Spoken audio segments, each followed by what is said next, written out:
Assalamualaikum warahmatullahi wabarakatuh. Baik saudara-saudara, setelah menyelesaikan latihan 5 yang mana kita membatasi ruang lingkup analisis yang kita lakukan atau ruang lingkup penelitian yang kita lakukan, apakah dia se-Surakarta ataukah se-perguruan tinggi kita dan mungkin di bawahnya lagi. Untuk sekarang, dengan adanya teknologi komunikasi, adanya internet maupun WA yang canggih itu, maka kita dapat melakukan skop penelitian yang lebih luas dibandingkan dulu belum ada internet, apalagi belum ada WA ya, sehingga kita tidak mungkin mengirimkan Gform sehingga setiap orang itu dapat mengisi dengan cepat pada gadgetnya. Nah, ini saya anggap sudah selesai, jadi Anda sudah punya ruang lingkup penelitian seluas apa, kemudian disusun judul di sini.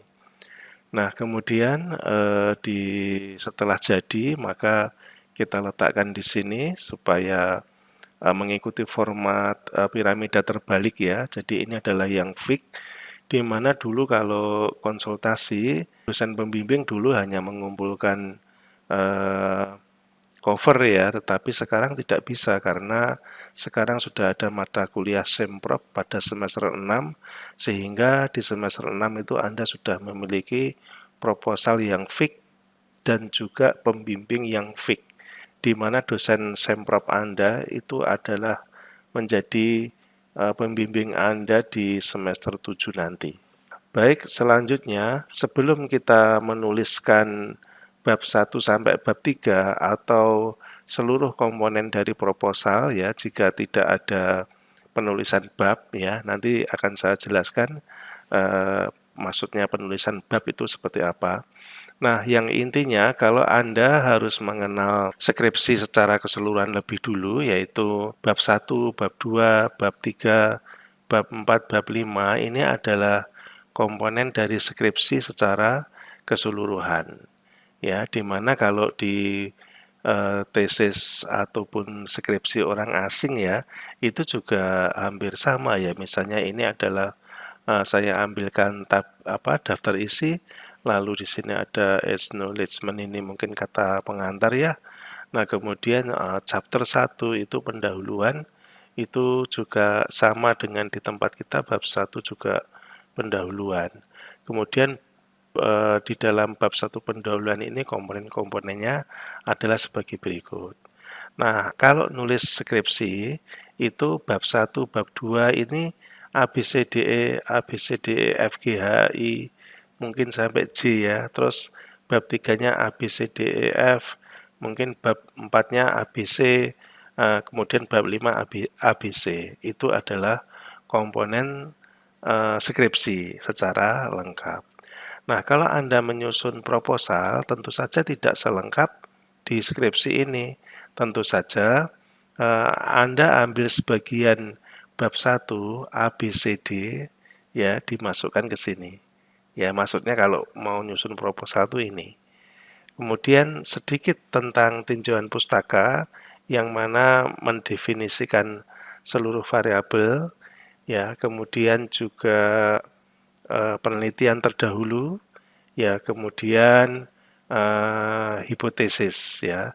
Ini kebetulan skripsinya akuntansi saya sengaja supaya tidak mengambil contoh manajemen karena manajemen itu akan kita pelajari.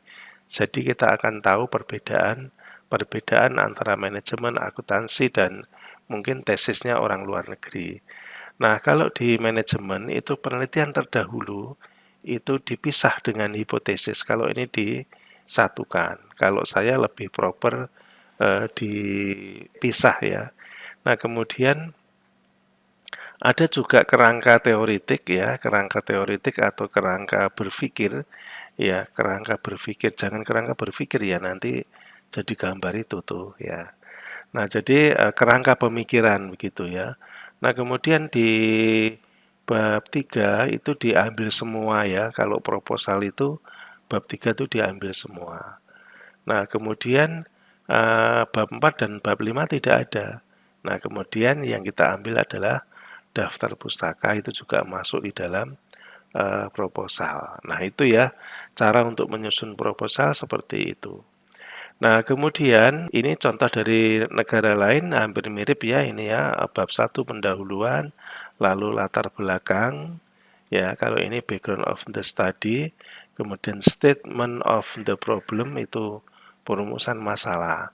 Ini kemudian tujuan penelitian dan lain sebagainya. Bab 2 itu kalau kita itu kajian tinjauan pustaka ya. Nah, ini bisa kajian teori juga bisa.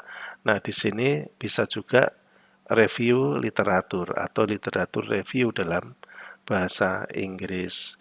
Nah, kemudian untuk bab 3 itu metodologi ya, purpose of the study itu ditulis kembali bisa ya, enggak pun enggak apa-apa.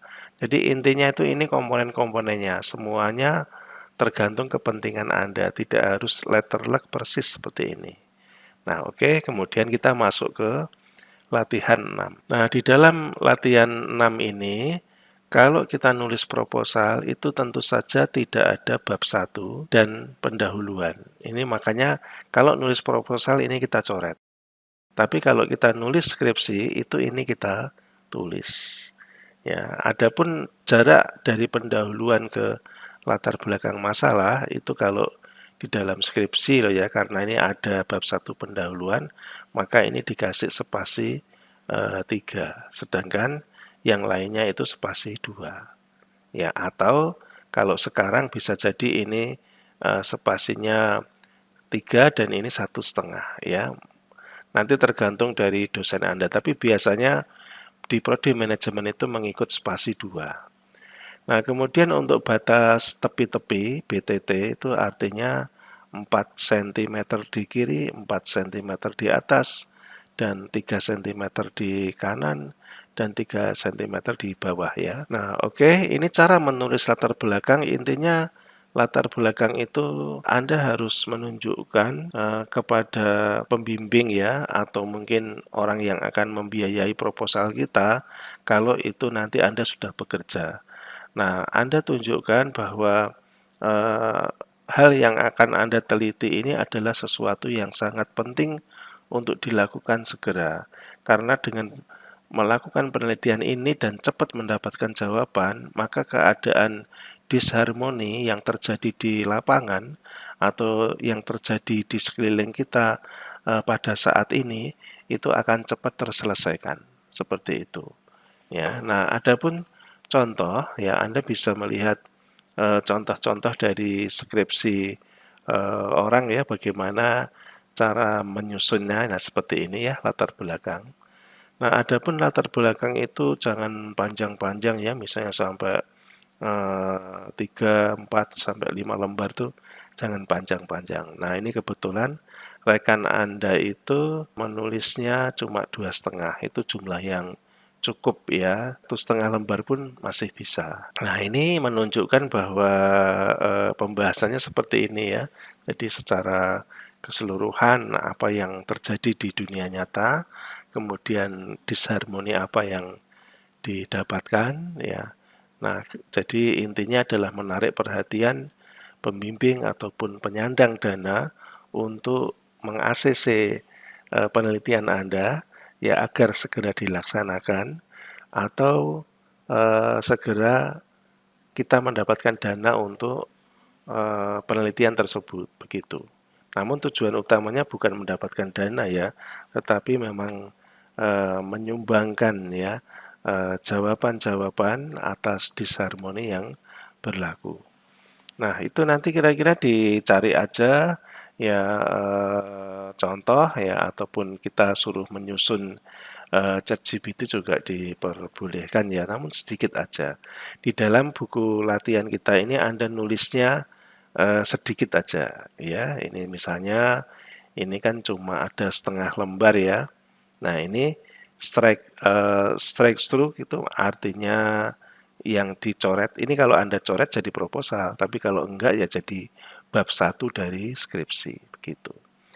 Nah, kemudian ini diisi tidak harus penuh ya. Tidak harus penuh, Anda mengisi hanya di halaman 23 dan sedikit di halaman 24 ini nggak apa-apa. Tidak harus diteruskan sampai habis. Nah, kemudian menulis perumusan masalah itu sebagai contoh, ya, perumusan masalah itu yang sudah Anda tulis di halaman-halaman sebelumnya, ya. Nah, adapun contohnya itu kita bisa dilihat di sini, ya. Nah, untuk menyusun perumusan masalah yang mudah dan tidak ketinggalan, itu Anda harus pergi ke kerangka pemikiran. Ya, Anda kan sudah punya kerangka pemikiran kan di latihan sebelumnya. Nah ini kebetulan agak rumit ya kerangka konseptualnya atau kerangka pemikirannya. Nah ini sendirian ke sini ya, tapi tidak masuk ke intervening ya. Nah, sedangkan variabel yang lain itu masuk ke intervening. Ya, nah ini malah ada moderatingnya juga ini. Ini ke kesininya ini ada moderatingnya juga. Nah, kalau misalnya ya gambar Anda itu lebih sederhana dari ini, tentu saja perumusannya juga akan lebih sederhana. Nah, kalau ini kan perumusan masalahnya agak banyak ya, karena apa? Karena gambarnya juga serumit itu. Ya, nah ini ada 8 ya, harusnya lebih dari itu. Ini mesti ada yang tidak dimunculkan gitu. Nah, oke ya, jadi biasanya berupa pertanyaan, ini kurang tanda tanya ini. Apakah passion for nature berpengaruh positif signifikan terhadap sustainable consumption behavior? Tanda tanya begitu. Nah, oke, kita lanjutkan supaya tidak panjang videonya. Nah, tujuan penelitian ya tinggal nulis saja ya, tinggal nyari aja, gampang banget itu. Ini kalau di sini kan juga tujuan penelitian seperti ini ya, untuk menganalisis ya. Ya, untuk menganalisis itu tinggal diganti ini aja kalau saya melihat ya. Kemudian manfaat, nah ini manfaatnya menulisnya agak berbeda.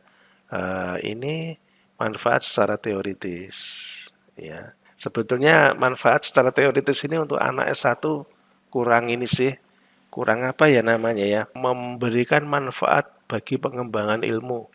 Wah, luar biasa gitu ya. Tapi sebenarnya lebih ke, kalau secara teoritis itu anak S1 itu ya untuk mengetahui ya faktor-faktor yang berpengaruh terhadap variabel Y itu apa aja gitu. Ya cuma sebatas itu aja mengetahui gitu.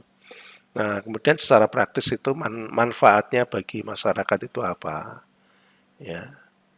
Jadi dengan adanya penelitian tersebut, maka masyarakat kan jadi tahu informasi ya. Nah, informasi apa itu gitu. Nah, itu kemudian kalau ini cuma satu ya jangan bagi masyarakat pakai A, itu tidak usah ya, satu ya udah sini aja gitu. Tapi biasanya itu ada manfaat secara teoritis, secara praktis itu bagi masyarakat, bagi penulis, terus bagi eh, perusahaan yang kita teliti atau objek yang kita teliti gitu. Jadi kalau masyarakat ini kan khalayak membaca ya, luas, lebih luas ya. Sedangkan kalau bagi objek penelitian atau bagi perusahaannya itu ya secara khusus begitu. Nah, bagi Anda itu juga punya manfaat apa ya. Nah, seperti itu nanti bisa dicari contoh yang lain, ini kurang lengkap ini. Ya. Nah, kemudian selanjutnya masuk ke bab 2. Ya, ini sistematika penulisan skripsi itu kalau di proposal ini dicoret, maksudnya tidak usah buat. Ya, tapi kalau Anda nulis skripsi itu ada. Sistematika penulisan skripsi itu isinya kebetulan di sini tidak ada ya. Nah, nanti coba saya screenshotkan ya. Sistematika penulisan skripsi itu intinya adalah Anda nulis bab 1 tuh isinya apa toh? Anda nulis bab 2 tuh isinya apa toh gitu. Jadi rencana penulisan di dalam skripsi, komponen-komponennya itu apa begitu. Ya, jadi gampang banget, tinggal nanti niru yang sudah ada, nanti Anda bisa membuat. Nah, oke, kemudian bab 2 ya. Untuk bab 2 ini kalau di dalam proposal berarti bab 2-nya hilang semua ini. diganti tinjauan pustaka atau diganti literatur review ya, atau diganti kajian teoritis gitu ya misalnya. Nah ini penulisannya tinggal spasi 1,5 atau 2 monggo, terserah kalau ini sama. Jadi usahakan yang badan kalau nulis skripsi beneran loh ya, itu Anda nulisnya ini harus seragam terus. Ya ini pakainya A. Kadang ada teman-teman yang lain tuh di bab 1 ya ini hurufnya kecil, padahal di bab 2 hurufnya gede gitu. Terus di bab 1 pakainya angka 1, di sini pakainya A, itu tidak konsisten. Seperti membuatnya terpisah ya, seperti nemunya itu dari tempat lain gitu, sehingga nggak cocok ya, tidak secara kronologis itu dari depan hingga akhir itu karya Anda sendiri, sehingga tidak bingung nulisnya ya. Nah, tinjauan pustaka ini Anda bisa menuliskan variabel Y terlebih dahulu, karena variabel Y adalah topik penelitian yang kita akan angkat. Ya, atau Anda tulis hal yang lebih besar, misalnya kalau ini tentang apa toh, pemasaran gitu ya. Misalnya kalau tentang pemasaran ya jangan langsung variabel. Ini kan love of nature ya. Love of nature ini variabel apa sih? Nah, kalau itu variabel X ya kurang benar juga, kurang tepat ya. Yang pertama harusnya ini variabel. Harusnya ini tentang sustainable consumption behavior. Jadi harus variabel Y dulu, baru nanti membahas variabel-variabel X dan terakhir variabel intervening atau moderating. Begitu ya, yang benar seperti itu. Ya. Kalau mau basa-basi itu membahas tentang manajemen pemasaran, pentingnya manajemen pemasaran gitu. Baru nanti SCB ya. Jangan variabel X tapi variabel topik. Begitu ya untuk bab 2 tinjauan pustaka. Jadi ini kalau berarti ini dependen ya. Berarti ini variabel Y dulu. Nah, yang di sini bahas masalah pemasaran atau SDM atau manajemen keuangan. Begitu ya, ini begitu tertibnya cara penulisan di dalam buku latihan ini. Nah, ini dependent variable ya. Setelah dependent variable, Anda membahas variabel independen yang pertama, misalnya apa begitu. Ya, terus di sini nanti definisi. Per definisi, per paragraf dalam mengartikan variabel itu minimal 2 ya. Yang jumlah yang cukup bagus itu 3, lebih dari itu bagus banget gitu. Ya, jadi maksudnya begini. Nah, ini kan love of nature ya. Ini ada berapa ini? Satu paragraf itu 1, 2, 3, 4, bagus banget gitu. Nah, jangan sampai hanya satu jelasin love of nature ini cuma 2 tok berparagraf-paragraf gitu, nanti kurang. Nah, ini kan kita lihat ini ada banyak banget ini. 1, 2, meskipun dongnya ini muncul 2 kali ya. Nah, ini muncul 2 kali. Tapi nggak apa-apa, ini secara keseluruhan menjelaskan satu variabel itu lebih dari 3 ya. Nah, seperti itu. Terus ya, berlanjut terus ke variabel-variabel berikutnya. Ya, ini variabel 1 sampai habis ya. Sampai habis ya, taruhlah di sini sudah masuk yang terakhir ya, mau intervening atau ya jangan dua-duanya ya dalam bulat ini salah satu aja, intervening aja atau moderating aja. Terus kemudian ini ada menampilkan penelitian terdahulu minimal 5. Nah, kalau di skripsi atau di proposal nanti Anda minimal 5. Tapi kalau di sini cukup 2 aja gitu. Anda pilih yang paling Anda rujuk begitu. Nah, ini kita lihat ya. Kita lihat teman Anda ini nulisnya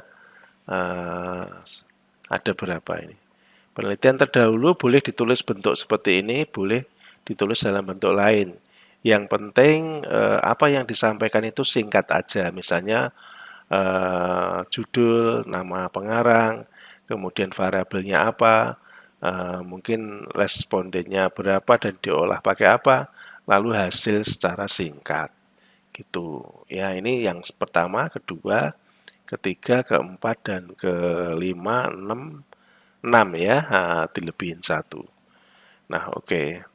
Nah, kemudian selanjutnya adalah menuliskan hipotesis ya. Nah, ini menuliskan hipotesis.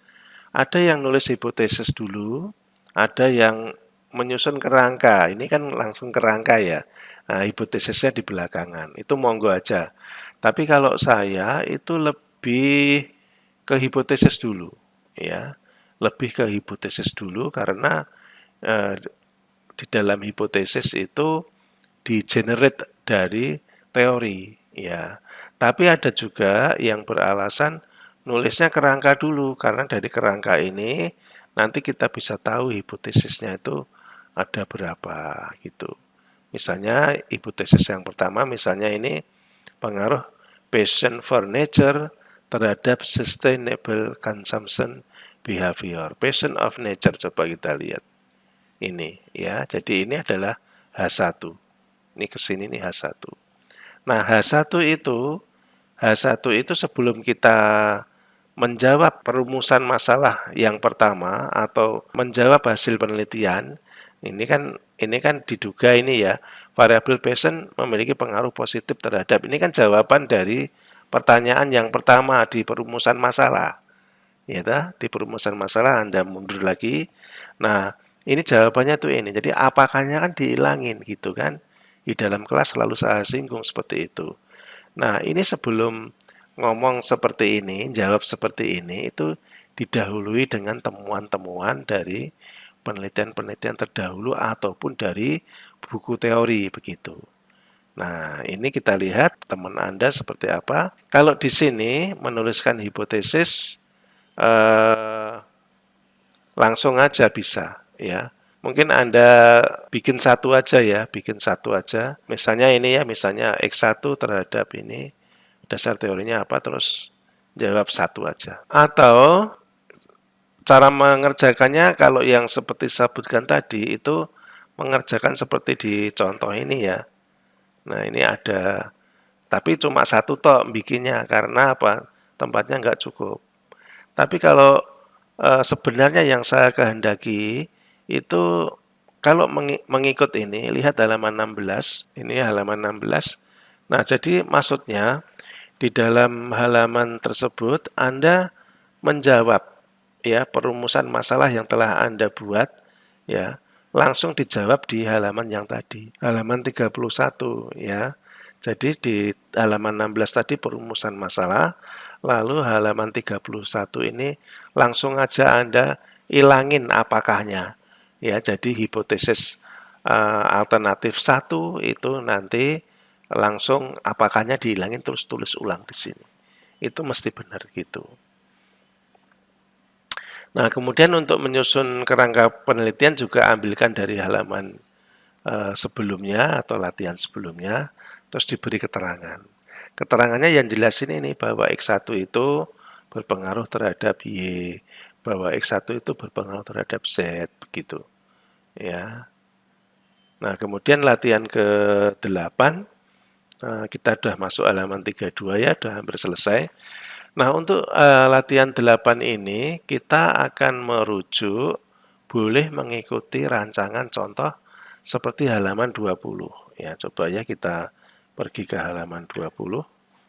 Nah, halaman 20 ini, jadi Anda bab 3 boleh merujuk ini, desain penelitian, B, populasi dan sampel, C, data dan sumber data, begitu.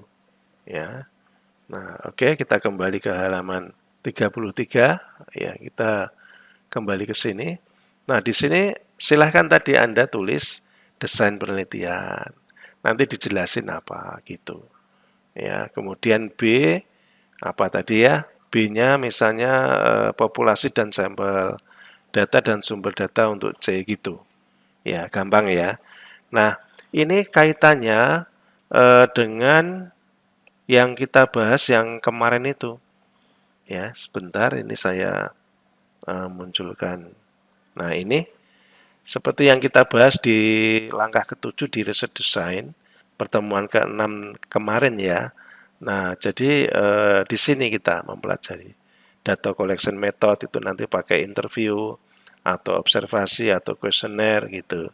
Ya, terus nanti pengambilan sampel, terus nanti pengukuran ya dan lain sebagainya. Nah, ini kita lihat di sini kembali ke halaman 32 ya. Ini terus nah ini yang penentuan sampel ini ya. Jadi pada saat C itu mungkin populasi dan sampel, Anda dikasih penjelasan tentang berapa populasi Anda. Ya, misalnya apa sih? Misalnya Anda neliti di kampus UMS Fakultas Ekonomi dan Bisnis, mahasiswanya berapa? Mahasiswanya 3.000.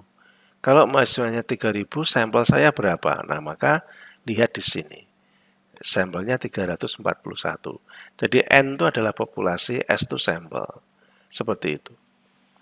Kalau populasinya tidak diketahui, maka bisa menggunakan cara lain. Kalau ini populasinya diketahui, ya. Nah, seperti itu. Nanti silahkan kalau Anda ingin menghitung dengan populasi yang tidak diketahui, silahkan dicari di ChatGPT ya, atau mungkin referensi yang lain. Nah, kemudian untuk ini menentukan jumlah sampel ya. Nah, lampirannya ini nanti Anda tulis di sini. Nah, jadi berdasarkan tabel di atas, karena sampel penulis itu ada 3.700 misalnya, seluruh mahasiswa Fakultas Ekonomi, ya oleh karena itu sampel yang diambil dalam penelitian ini adalah misalnya berapa, begitu. Nah, ini kita lihat contoh, di sini di bab 3 ya, ini bab 2, kita lihat contoh. Nah, ini jenis penelitian atau desain penelitian boleh. Ini populasi dan sampel, populasi berapa. Ya, kemudian ini sampelnya, populasinya gede banget ya ini ya. Coba sampelnya berapa. Ini cuma 210. Nah, tapi gini, tapi karena populasinya jumlahnya itu boleh dikata sangat luas ya, ini sampai seperti ini. UMS masyarakat Solo Raya berapa itu? Kalau dihitung beneran sih iya sih. Tapi mahasiswa UMS itu 30.000 loh. Masyarakat Solo Raya berapa? 1 juta adalah pusing loh nanti kalau mendasarkan pada tabel yang tadi. Ya, tabel yang tadi ya yang di sini ini 1 juta gitu ya, tapi 384 tok gitu ya. Tapi kan populasinya tidak jelas, tidak pasti. Maka ya ini menggunakan kriteria lain, yaitu mengalihkan 10 jumlah pertanyaan yang dipakai di dalam penelitian itu. Jadi kuesioner ya, dia pakai kuesioner, instrumen penelitiannya, jumlahnya 21, maka dikalikan 10. Ya, nah ini referensinya ini. Nah, oke, jadi dia cuma ngambil 210 tok gitu. Lalu data dan sumber data ini, ya, metode pengumpulan data. Nah, ini diambil satu aja ya. Apa sih ini? Metode pengumpulan data digunakan ini adalah kuesioner. Ya, itu kalau di dalam pertemuan kita ini di dalam pertemuan kita itu kuesioner ini aja. Nah, Anda jelasin 1, 2, 3, 4 ya nggak apa-apa, tapi yang dipakai yang mana ya. Kalau lebih baik gimana? Lebih baik jelasin mana yang dipakai. Mau observasi, mau interview, atau mau kuesioner, atau mau data sekunder. Gitu ya. Nah, oke, ini kita sampai di sini. Setelah itu, latihan 9 ini halaman 35 ya. Latihan 9 ini menentukan data dan sumber data. Nah, ini data dan sumber data ini mengikut judul Anda. Ya, judul Anda meneliti di mana toh? Ya, Anda menelitinya di misalnya yang mudah di FEB UMS ya. Nah, maka data yang akan digunakan dalam penelitian ini termasuk data apa? Lah karena Anda mau menyelidiki tentang apa? Anda mau meneliti tentang apa? Variabelnya apa? Kalau variabel-variabelnya itu bersifat tidak dapat dihitung gitu ya. Misalnya apa? Misalnya motivasi, ya, misalnya kepemimpinan, misalnya apalagi semangat kerja, disiplin, prestasi. Nah, itu berarti datanya primer. Nah, kita ditulis di sini data yang akan dipergunakan dalam penelitian ini adalah termasuk data primer, sehingga Anda akan mendapatkan data tersebut dengan cara menyebarkan kuesioner atau membagikan kuesioner. Sajikan dengan benar. Di sini tulis data dan sumber data gitu. Nah, coba kita lihat contohnya ya. Nah, metode pengumpulan data ini, metode pengukuran data, coba data dan sumber data tidak dijelaskan. Oh, ini sumber data yang digunakan dalam penelitian ini adalah data primer, ya kan? Data diperoleh melalui jawaban responden dengan menggunakan jenis interview atau kuesioner tertutup. Ya, harusnya kuesioner gitu aja, jangan jenis interview. Ya, interview itu kan wawancara, beda.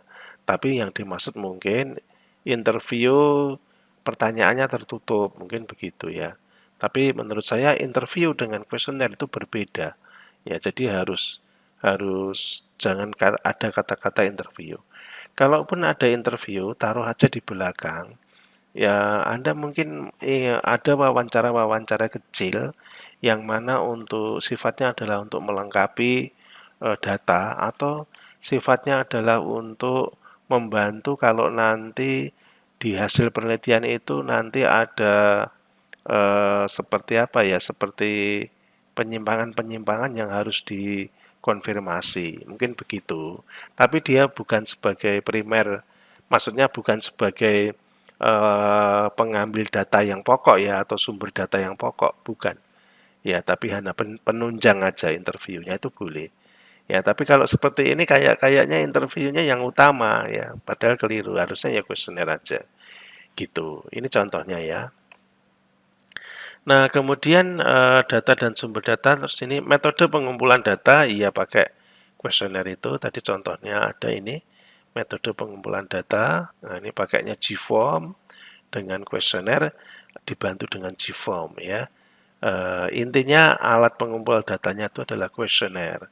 Kemudian untuk membantu supaya lancar pakainya GForm gitu. Nah, kemudian ini pengukuran ya. Kalau ini pengukuran nanti kita bahas secara langsung aja setelah Meet ya. Nah, kalau ini definisi operasional variabel, ini kadang-kadang orang nggak pakai ya. Definisi operasional variabel itu hanya menjelaskan variabel-variabel yang kita pakai itu definisinya apa gitu, menurut siapa begitu. Tetapi secara singkat gitu, ya secara singkat. Kalau di sini dicontoh ini seperti, ini ada malah ya, definisi operasional dicampur sama pengukuran, seharusnya terpisah. Tapi karena singkat mungkin ya, terus itu bisa dicampur. Kalau menurut saya ini keliru. Ini pengukuran variabel itu harusnya yang ini.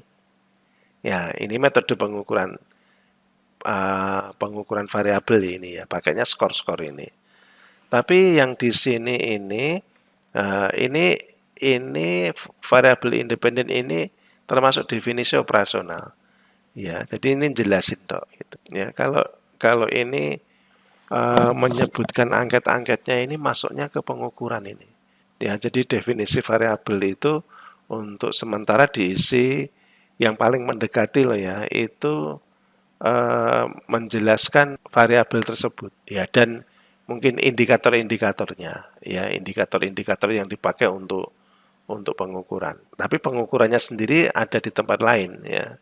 Atau kalau disatukan ya mungkin bisa ya ini, tapi ini dimasukkan ke sini. Nah, oke, itu untuk sementara itu untuk metode analisisnya tidak usah dulu ya, karena itu masuk nanti pembahasannya setelah UAS. Jadi mentoknya hanya sampai definisi operasional variabel ini aja. Ya, pengukuran pun belum ya. Ini pengukuran dan analisis ini belum, nanti aja. Oke, terima kasih.